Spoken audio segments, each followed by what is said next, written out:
केवडे न कळे कानोबाचे कोडे पृथ्वी जेने तृप्त केली यशोदा त्याशी भोजन झाले नवल केवडे केवडे न कळे कानोबाचे कोडे विश्वव्यापक कमलापते त्यासे गवळणी कडे घेते नवल केवडे केवडे न कळे कानोबाचे कोडे तुका मने नटधारी भोग भोगणे ब्रह्मचारी नवल केवडे केवडे न कळे कानोबाचे कोडे विडाल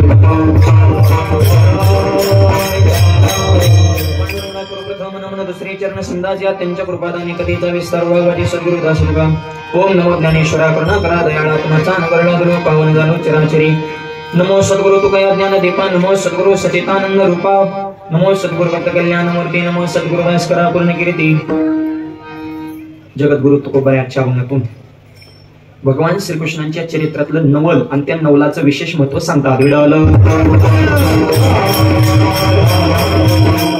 समस्त ग्रामस्थ वैश्यवाडीकरांनी आयोजित केलेला हा भव्य दिव्य नामयज्ञ सोहळा 34 वर्षाची अखंड परंपरा आज ही काल्याची सेवा समस्त ग्रामस्थ मंडळी असतील गावातील वारकरी मंडळी असतील भजनी मंडळी असतील युवा शक्ती असतील महिला मंडळींचा विशेष सहभाग या धर्म कार्यासाठी आहे सगळ्यांच्या सहकीर्तन कार्यक्रमाला हे सुंदर स्वरूप आणि विशेष टाळकरी मंडळी आज भरपूर गावातलेच आहेत कोणी परिसरातले होते कारण सध्या तर इतकी जुनी माणसं राहिलेली नाही संप्रदायामध्ये मला आनंद वाटला भरगच्च टाळकरी आहे तुम्हाला सगळ्यांना धन्यवाद वडुंगाचार्य असतील हार्मोनियम वादक असतील विनेकरी असतील चौकदार असतील सिस्टीम सुंदर कार्यक्रमाचं नियोजन आहे पावसाचा थोडा व्यत्यय चालू आहे सगळे महाराष्ट्रभर सध्या पाऊस पण एवढा पाऊस चालू असून सुद्धा चिडचिड असून सुद्धा तुम्ही बहुसंख्येने उपस्थित झाला तुम्हीच तुमच्यासाठी जोरदार टाळ्या वाजवायच्या कारण सध्या लोक चांगल्या कार्यक्रमाला नको वाटतं लोकांना आणि त्यात परत असं थोडं काय असेल तर मग माणूस कंटाळा करतो पण महिला मंडळांचे विशेष उपहार शेवटच्या टोकापर्यंत महिलांनी त्यांची बाजू पॅक केली पुरुषांचाच कप्पा कोणीकडे गायब झाला काही कळलं असू दे हळूहळू येते 12 पर्यंत महाप्रसादाला कमाई महिला मंडळांनीच आतापर्यंत खऱ्या अर्थानं धर्म टिकून ठेवलेला आहे महिला मंडळांची विशेष उपस्थिती आहे त्यांनाही मनापासून धन्यवाद देतो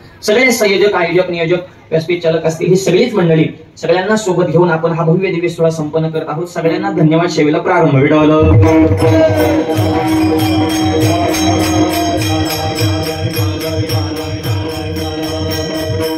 काला ही अशी परंपरा आहे पूर्वी 7 दिवसाचे सत्य होत नव्हते जुन्या माणसाला अजूनही माहित असतं 1 दिवसाचा भंडारा शक्यतो होतो आणि या निमित्तानं कीर्तनाचा 1 दिवसाचा कार्यक्रम व्हायचा काल्याची सेवा व्हायची परिसरातली वाडे वस्त्यावरली सगळी माणसं त्यावेळेस सोशल मीडिया नव्हता माणसं जोडण्याचं साधन नव्हतं ही परंपरा कशी निर्माण झाली हे सांगतो समाज एकत्रित व्हावा सामाजिक सलोखा निर्माण व्हावा 18 पगड जाती एकत्र गुन्ह्या गोविंदाला नांदाव्यात आणि वर्षातून एकदा आपल्या हातून भगवंताचा जे जयकार व्हावा यासाठी जुन्या पिढीमध्ये जुन्या वारकऱ्यांनी जी परंपरा निर्माण केली त्याला काला असं म्हणतात हळूहळू साधना वाढत चालली सत्य वाढत गेले आणि सध्या वारकरी संप्रदायाला जेवढे सोन्याचे दिवस आहेत तेवढे कशालाच नाहीत बरं का सगळ्यात जास्त सध्या ट्रेंडिंगला जर काय असेल तर माझ्या ज्ञानोबरांचा तुकोबरांचा संप्रदाय आहे म्हणून माऊलींच्या पालखी सोहळ्यात राजकारणातली चित्रपटातली सगळी माणसं यावर्षी बघितलं ना ज्याला फेमस व्हायचे त्याला दिंडीत यावं लागतं इतका ट्रेंडिंगला सध्या संप्रदाय आहे योलेश रोप लावेले द्वारी आज ज्ञानोबरांना खऱ्या अर्थानं समाधान वाटत असेल तयाचा वेणू गेला गगनावरी आणि अशी ही काल्याची परंपरा समाज एकत्रित बांधण्याचा आणि शाळेय विद्यार्थ्यांच्या भाषेत जर सांगायचं म्हणलं काल्याचं कीर्तन म्हणजे निरोप समारंभ 7 दिवस गाव एकत्र झाले अन्नदान ज्ञानदान भक्तीचा सोहळा संपन्न झाला आणि 7 दिवस सगळे एक जीवाने एक दिलानं राहिले आणि आता काल्याचा महाप्रसाद घेऊन आम्ही सगळे गुन्ह्या गोविंदानं ही ऊर्जा घेऊन वर्षभर भगवंताची सेवा करू आणि तेवढ्याच ताकदीनं पुढच्या वर्षी पुन्हा भेटू असा संकल्प करण्याचा दिवस म्हणजे काला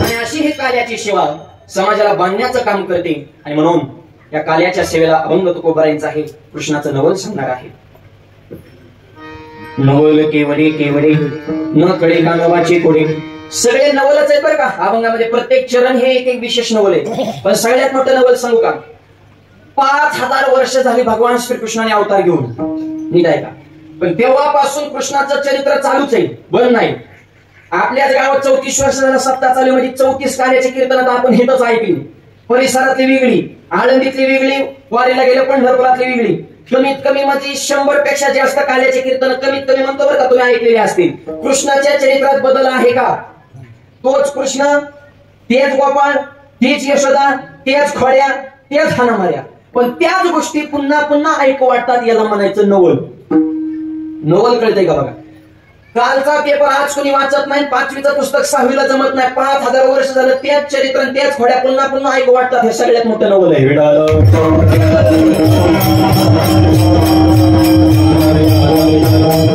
ब्रह्मांडे उदरी हरी हा बालक नंदा. अनंत ब्रह्मांड हा विषय काय छोटा नाही. आपल्याला फक्त गाव आणि तालुका माहिती, ठराविक माणसं, अजून काय काय अशी माणसं ती तालुका सोडून गेली नाही. ब्रह्मांड सांगतो बरं का. काय काहींनी जिल्हा क्रॉस केला नाही, काय काहींनी महाराष्ट्र क्रॉस केला नाही, काय काहींनी देश क्रॉस केलाय. पृथ्वीच्या पलीकडे गेले का कोणी? आपल्यातलं तर नाही गेलो कोणी, अंतराळात जाणारे गेले. एक पृथ्वी इतकी व्यापक आहे, जगाचा नकाशा जरा डोळ्यासमोर ठेवा आणि त्याच्यात आपला भारत देश कुठे आहे ते जरा चिंतन करा. जगात पृथ्वीच्या तुलनेत विचार केला तर भारताचा 1 इंचाचा तुकडा दिसतो फक्त जगाच्या तुलनेत. एवढा मोठा भारत देश आहे तरी. आणि तुझ्या 1.5 एकरच्या अगरबत्ती कुठं लावतो र? आणि त्याच्यातली बांध कोरी, तर तुला काय बुद्धिहंका आहे का नाही थोडा? ज्याला बांध कोरायचा नाद आहे ना, त्याने जगाचा नकाशा जरा भीतीवर चिकटा. रोज जिथं जाता येतो ते पडवीत, म्हणजे कळण जग कुठं ना आपली 2 एकर कुठं.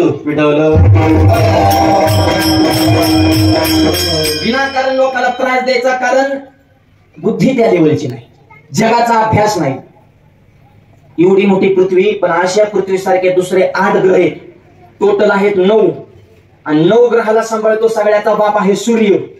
त्याला भूगोल मध्ये म्हणतात सूर्यमाला. मुलांना माहिती, पोरच आली नाही आज कीर्तनाला, शाळेत गेले असताना सांगतात कोणाला, त्यांच्या आई वडिलांना सांगतो. असे 9 ग्रह आणि त्याच्यात सगळ्याचा बॉस आहे सूर्य. सूर्य फिरला की 9 ग्रह त्याच्या बरोबर ऑटोमॅटिक फिरतात. याला म्हणायचं एक सूर्यमाला.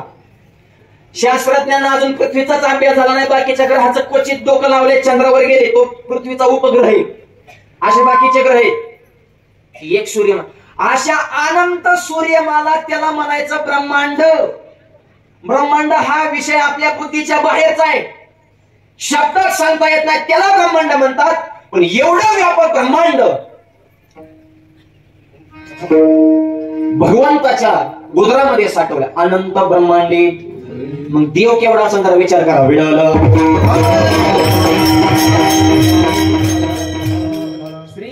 लक्ष्मीचं लग्नाचा प्रसंग आहे. राग आल्यानंतर लक्ष्मीनं वडिलाला लग्नाला बोलवलं. लक्ष्मीचे वडील समुद्र. आता समुद्र लग्नाला आल्याच्या नंतर त्यांना बसायला जागा द्यायची होती. त्यावेळेस देवानं डाव्या हाताला मुठीवाला एक रोम उपटला, एक केस उपटला.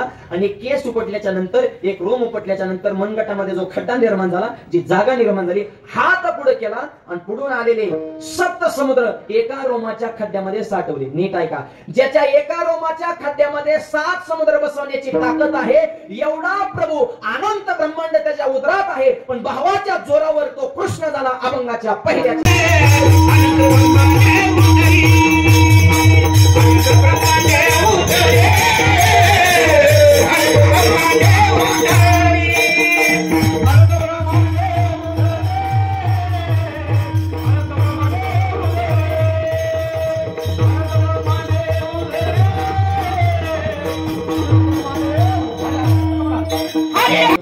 अनंत ब्रह्मांडे उदरी ही झाली देवाची पावर. पण एवढा मोठा देव भक्ताच्या घरी पालक म्हणून राहिला, ही झाली भक्ताची पावर. देवापेक्षा संत आणि भक्त मोठेच आहेत. देव बी काही बारीक नाही.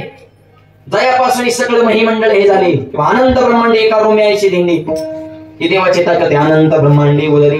वृक्षाचे पान हाले ज्याची, मला बोलवणारा देव, तुम्हाला बसवणारा देव, कीर्तन संपले उठवणारा देव, घरी नेणारा देव, झोपवणारा देव, उद्या सकाळी झोपेतून उठवणारा सुद्धा. आणि उद्या जर सकाळी ठरवलं देवाने झोपला, ह्याला उठवायच नको. बाकीचे म्हणतात पाहुण्याला फोन करून गेला का, देवाचा कंट्रोल निघून गेला, देवाची सत्ता निघून गेली. या जगावर ब्रह्मांडावर सत्ता आहे. अनंत ब्रह्मांडे उदरी. उदरी शब्दाचा अर्थ रूपक आहे. त्याचा अर्थ आहे की अनंत ब्रह्मांड त्याच्या मोठेच आहे, ज्याच्या सत्तेने चालतात, हा त्याचा खरा अर्थ आहे. पण एवढा देव असून सुद्धा हरी हा बालक नंदा घरी. भगवंत बालक स्वरूपामध्ये झाले. हे का झालं? त्याला एकच प्रमाण, मोठे भावार्थाचे बळ, आणि देव झाला पोटी बाळ. भावाच्या ताकदीवर अनंत ब्रह्मांड उदरात राहणारा देव भगवान श्रीकृष्ण झाला. भावाची ताकद दुसऱ्याने देव आकळतच नाही. भाव बळे आकळे हे रवी ना कळे. भावाची ताकद असेल तर हरी हा बालक नंदा घरी.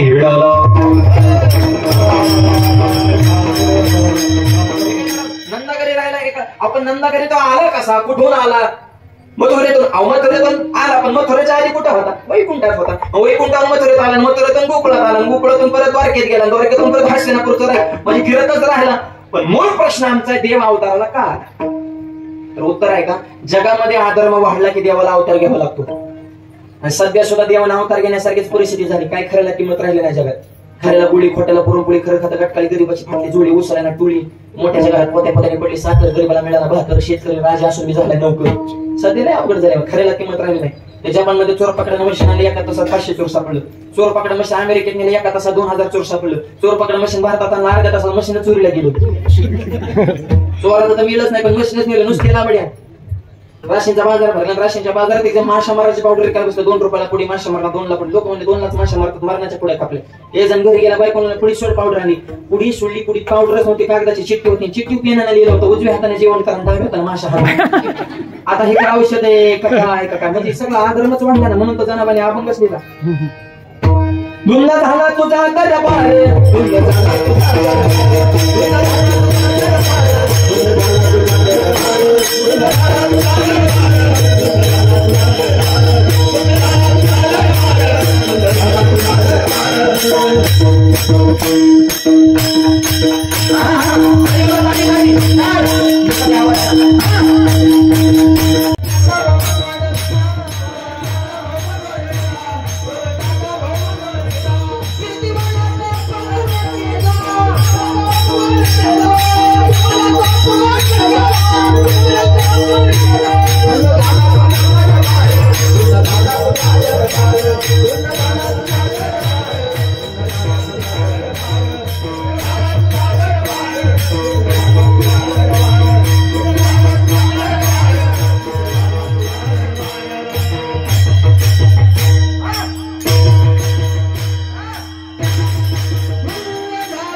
दरबार धुंद झालेला आहे.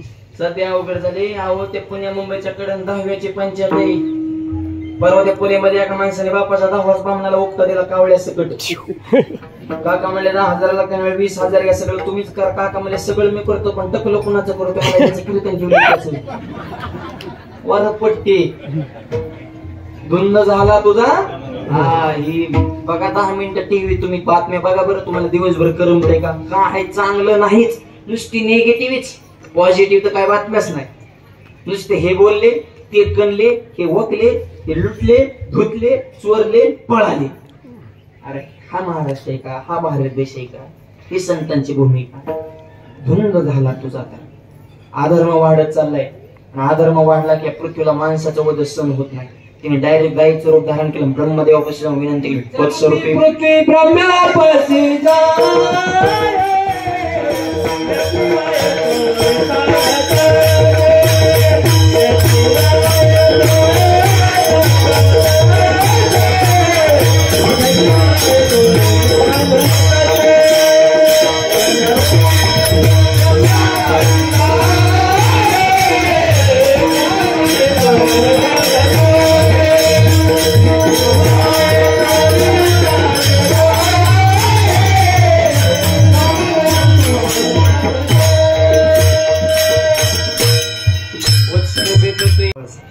चेंज करू नका.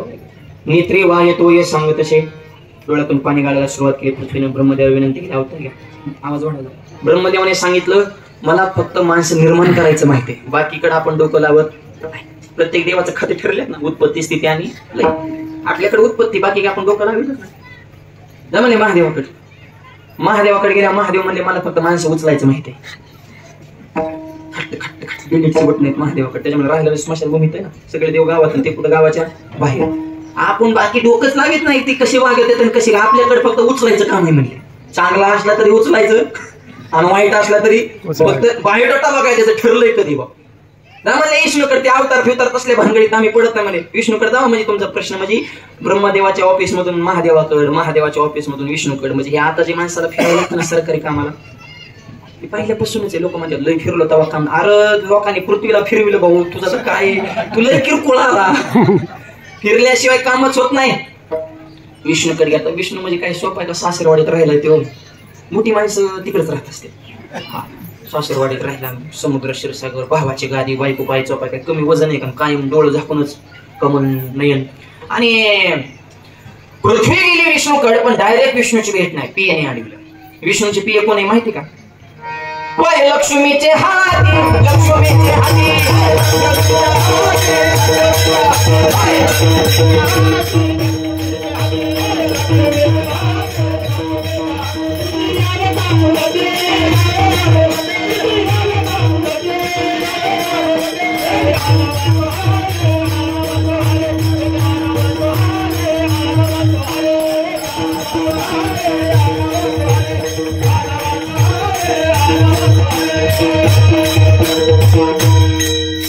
लक्ष्मीचे विष्णूचं बाई कोणाच्या ताब्यात आहे? लक्ष्मीचं. आताच्या विष्णूचं त्यांच्या ताब्यात आहे ना. पाय ताब्यात ठेवा याचे दोन अर्थ आहेत. पहिला अर्थ चरणाची सेवा करा आणि दुसरा अर्थ विचारानं सुद्धा मंडळीचा आपल्या मालकावर कंट्रोल असावा, असे दोन्ही अर्थ आहेत बरं का. पाय लक्ष्मीचे आणि खरं सांगतो स्त्री शक्ती म्हणजे साक्षात लक्ष्मीचे. आणि शेतकऱ्याची बायको तर ओरिजिनल लक्ष्मी. शेतकऱ्याचा 80% प्रपंच शेतकऱ्याची बायको हँडल करते. आणि शेतकऱ्याच्या बायकोला राग नाही, लोभ नाही, मानाच्या अपेक्षा नवरा बायकोच्या कधी भांडण होत नाही, चुकून झाले नवरा ठोका टाकला फुसफुस करते, रुसून जाते, निघून जाते, स्टँडवर गेला विचार करते ह्यांना तुकडे कोण घालेन, तिथून रिटर्न. शेजारीने म्हणजे होय ग 5 महिने येणार नव्हते, 5 तासात कसं काय आले म्हणजे पोरगे लग्नाला दे, पोरग आज उद्या कुठेतरी चिकटल आणि काय स्वयंपाकाचं नियोजन लागत नाही, कमी जास्त होतच असतं. मग काय टोकाचाच निर्णय घ्यायचा का, निघून जायचं का, आपलं वय राहिलंय का, मग आधीच करा वय करा. म्हणजे त्याच वृक्षत्यात त्याच मनाला समजवतात. हे शेतकऱ्याचं असं हा शेतकऱ्याची बायको बोलायला लागलं कमी बोलत नाही, ती शेतकऱ्याचा खून बोलते. शेतकरी म्हणतो बोलते पण तिच्या मनात मळत नाही. अहो असं म्हणूनच सोडून देऊन पुढे जावं लागतं तर ते टिकत असतं. मला सांगा घटस्फोट शेतकऱ्याचे आहेत का? 99% शेतकऱ्याचे घटस्फोट नाहीत. घटस्फोट आहे शिकलेल्यांचे. मग ते शिकलेले तरी कशावर मनात हे मोठा प्रश्न आहे ना. त्यांना जर त्यांचं पती पत्नीचं नातं शेवटपर्यंत टिकवा येत नसेल, समाजसेवा देश सेवा त्यांच्यासाठी लई लांबचा विषय झाला. एक विचार असावा, समजून घेण्याची भावना असावी. शेतकऱ्यापेक्षा शेतकऱ्याची बायको कामाला जास्त खंबीर आहे शेतकऱ्यापेक्षा. माझा एक प्रश्न आहे, शेतकरी वस्तीवनं वाढीवनं सकाळी गावात डेअरीला दूध घाला येतो, सकाळी 7ला येतो. 7ला दूध घालायला आलेला शेतकरी घरी महागारी किती वाजता जावं? वायशेवाडी दूध घालणं 10 मिनिटाचा विषय. तू 9ला तरी घरी जाणार, तू 12ला घरी जातो म्हणजे 5 तास तू पंच कंपनीला दूध घालतो. दूध घालणं 10 मिनिटाचा विषय, पण ह्यांच्या गप्पा ह्या टोळीत 5 मिनिटं, त्या टोळीत 5 मिनिटं, ह्या ग्रुपमध्ये त्या ग्रुपमध्ये, ह्याच्या लावाला ह्याला, ह्याच्या त्याला, ह्याच्या काड्या त्याला, त्याच्यापाशी त्याच्यातच आयुष्य गेलं ना. 5 तास मातीत घालवले, 24 तासातले व्यर्थ टायमिंग गेला ना. सकाळी सकाळी काम किती करायचं तुमच्या बायकांकडून शिका, महिला मंडळाकडून. स्वतःच आवरून मुलीची वेणीफणी करून त्याला शाळेत पाठवून, पोरग जर तालुक्याला असेल तर त्याचा डबा करून रेडी करतात, सासू सासू आवरून घरदार झाडून पुसून रेडी स्वच्छ करून 11ला रानात त्या खुरपायला डायरेक्ट तिकडे येतो 12 वाजता. वाटा जेवायला भूक लागली, काम काय केलं बा तो नेमकं? सकाळचा व्यर्थ चाललेला टायमिंग जरा सत्कारने लावा. मी म्हणतो परमार्थात नाही लावला तरी चला, पण तुमच्या संसारात लावा, पण चांगल्या कामाला तर लावा ना. हे जरा आपल्या सुद्धा सवयी ज्या चुकीच्या आहेत ते बदलल्या पाहिजे. काय आपल्या गावातल्या गप्पांनी गावचा विकास होणार आहे का? भांडण होणार आहेत ना आपल्या पेटाव पिटवीने.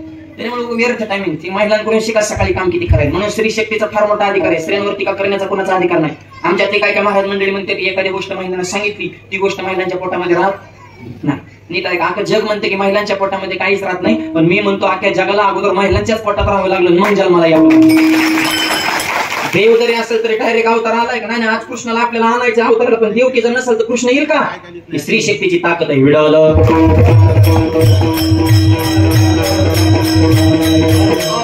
स्त्री ही अतुलनीय शक्ती आहे. म्हणून तर सरकारने त्यांना पगार सुरू केलाय. 1.5 घ्या पण शांत व्हा. लाडक्या बहिणी लय खुश झाले. आता सगळं 2-3 हप्ता आला ना, त्यामुळे चेहरा बघा ना कसं फुलासारखं टवटवीत झाले. मध्ये 2-4 हप्ता लेट झालं फार मरायला लागले होते. मलाच फोन करायचा, माऊली हप्ता म्हणजे सप्ताह बघ ना, येईन का हो? म्हणलं थांबा पुढे आवाजात नाही, पुढचा आवाज वाढवला डबल येतात.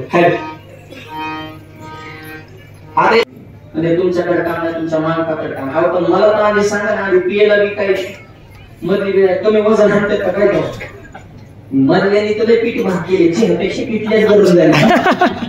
चेहऱ्याचं काहीच नाही, किती पोळं ती मारण्याची.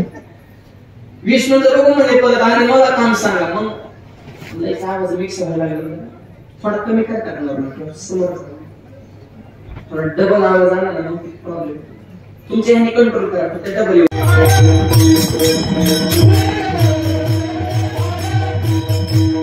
Yeah.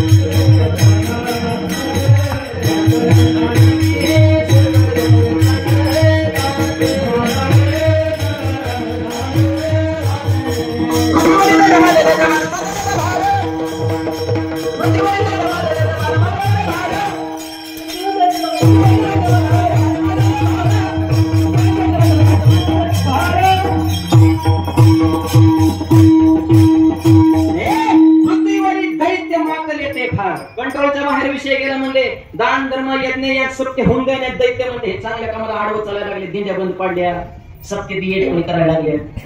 हे यांच्यासाठी तुम्हाला अवतार घ्यावा लागेल. श्री विष्णू मीटिंग बसवली, कुणी कोणता अवतार घेतला सगळं फायनल झालं. श्री विष्णू मध्ये मी कृष्ण, शेषाला सांगितलं तुम्ही बळराम दादा, शेष म्हणला मला अवतारच घ्यायचा नाही का. महागल्या अवतारात तुम्ही झाल्या रामन, मला बनवले लक्ष्मण. 14 वर्ष तुमच्या सोबत आलो, गावताची गाडी केली, पर्णकोटी बनवून दिली, फळं आणून दिली, पाणी आणून दिले. 14 वर्षात तुम्ही मला विचारलं का लक्ष्मणा तू जेवला का. अवतार घेताना गोड बोलताना परत माणसाची विचारपूस करत नाही. हे का तुमचं राजकारण. इलेक्शन लागलं की फास्ट ठोकायची, हे करून ते करून 5-5 वर्षाला परत गावाला तोंड दाखवित नाही. हे असलं जमत नसतंय. जेव्हा शेषाने भरसरीत विष्णूची फायरिंग सुरू केली विष्णूवर, विष्णू म्हणजे पाहिजे तेवढ्या मोठ्या टेबलाच्या खालनं देतो पण माणसात बोंबलं नको. देवाला माहिती ह्याची अडचण काय होती. ते देऊशा थोडा मॉनिटर तेव्हा सांगितलं महागड्या अवतारात मी थोरला झालो, तू ताकला झाला, आता उलट थोर. आता तू वडील होई बा सर्वदा, आता तू थोरला भाऊ. ती कोय का थोडा ती कोकली का. आता तू थोरला आणि मी टाकला, तू जे सांगल ती मी ऐकायला तयार आहे. मोठं पद दिलं की तयार झाला शेष. मला कधी घ्यायचा अवतार थांबा म्हणले. लक्ष्मीने सांगितलं कौंडण्यपुरीत जाऊन राहा. 33 कोटी देवाने सांगितलं गोपाळ. सगळ्या अवताराची मीटिंग संपल्याच्या नंतर देवाच्या लक्षात आला अवतार घ्यायचा, पण कुणाच्या कुठे घ्यायचा हेच विषय राहिला ना. कधी कधी तसंच होतं, मेन विषयच राहून जातो. आता देव अवतार येणारे म्हणले आई सुद्धा त्या क्वालिटीचे पाहिजे ना. शुद्ध विधा पोटी अरे चांगले आई वडील असतील, विचार संपन्न, तर चांगली मुलं घडणारच आहेत ना. आई वडिलाची येडेवाणी करायला लागले तर सध्या पोरांकडून काय अपेक्षा करायची. परवा एका गावात कीर्तन होतं, 10वीचं पोरगं माझ्याकडे गुटक्याच्या पुढे पडतो. मी मला गुटखा खाणं चांगलं नाही. तुम्हाला महाराज गप्प बसा, कीर्तनात सांगायचं बैठकीत नाही. आणि मी माझ्या बापाला भेट नाही, तुम्हाला भेटतो का. आम्हाला कुठे यायचं नादाला लागतं. तेवढं त्याचा बापाला त्याने मुठी दाबले, मुठी मागले तुले लय बापाला भेट नाही, बापाला भेट नाही. मग का भेटला, का मोठी मागले पिला. ते मला महाराज बापाला पिवलं म्हणून मोठीला पिलं नाही, ह्याच्यात निमा गुटका बाप मागवतो म्हणून मागलं. तुम्हाला नाही काढणार. आता काय म्हणजे बाप जर असे असतील तर पोरांकडून काय अपेक्षा करायची. तरी चांगले महापुरुष देव संत कुठेही जन्माला येत नाहीत, आई वडील बाकीवर असावे लागतात.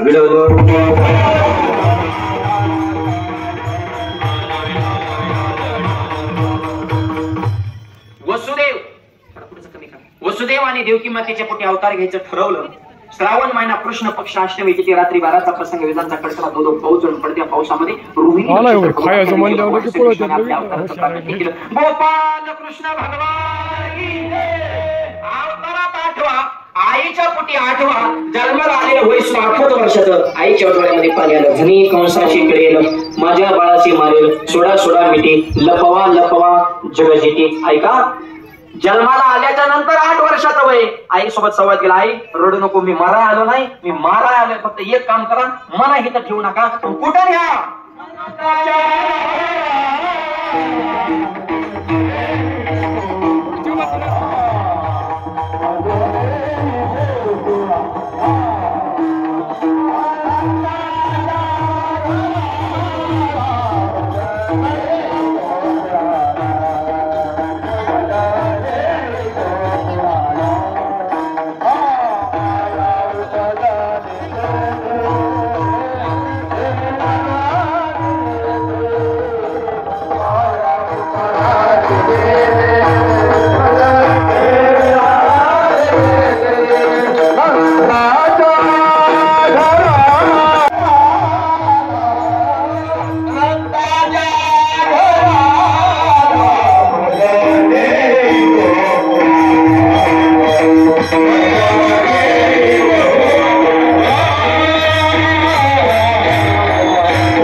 नंदाच्या घराला मजनी गोकुळाला, मला इथं ठेवू नका, मला गोकुळाला. अरे नेहा म्हणणं सोपं, नेहा अवघड आहे ना.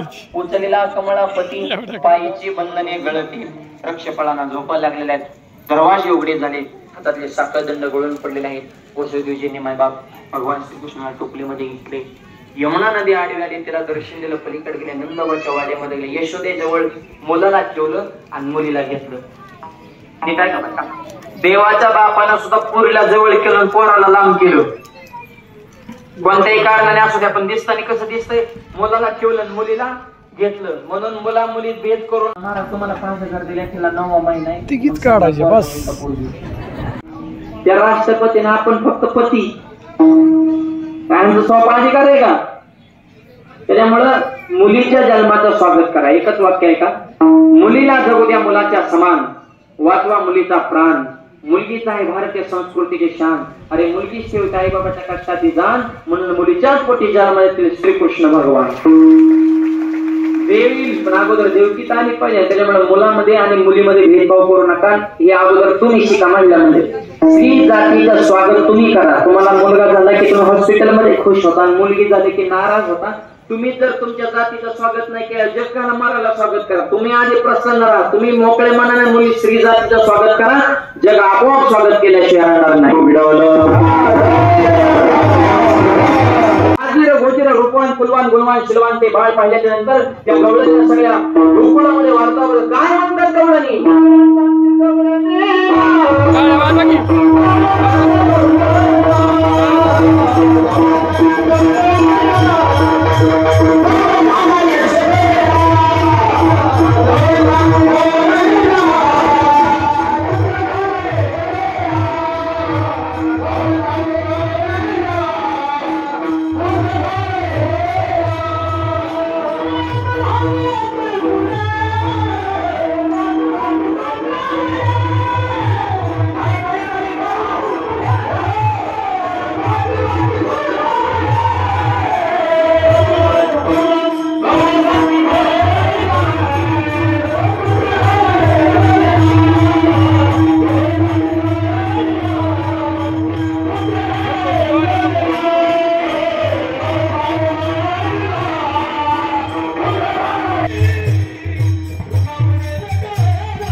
वायशेवाडी काय सगळं पाहुणे मंडळींचंच गाव आहे. सगळे आपण एका परिवारातले एका कुटुंबातली माणसं आहोत. मला खरं सांगतो, महाराष्ट्रात कीर्तन करतो, महाराष्ट्राच्या बाहेर कीर्तन निघली. तुमच्या आशीर्वादाने गेल्या वर्षी दुबई देशामध्ये सुद्धा कीर्तन करून आले. हे तुमचे आशीर्वाद आहेत माझ्यावर. रोज कीर्तन आहेत, पण आपल्या तालुक्यामध्ये आपल्या परिसरामध्ये कीर्तन करण्याचा जो आनंद आहे ना, तो विशेष आनंद आहे. कारण आपली माती आपली माणसं, आपल्या माणसामध्ये आपल्या माहेरा जाईन मी आता. तसं हे सगळे वायशेवाडीतले सगळे आमची परमार्थ स्नेही मंडळी संप्रदाय म्हणजे संतोष भाऊ गाडगेंचा फोन आला मला, म्हणजे माऊली काल्याच्या शिवाय तुम्हाला करायचं तारीख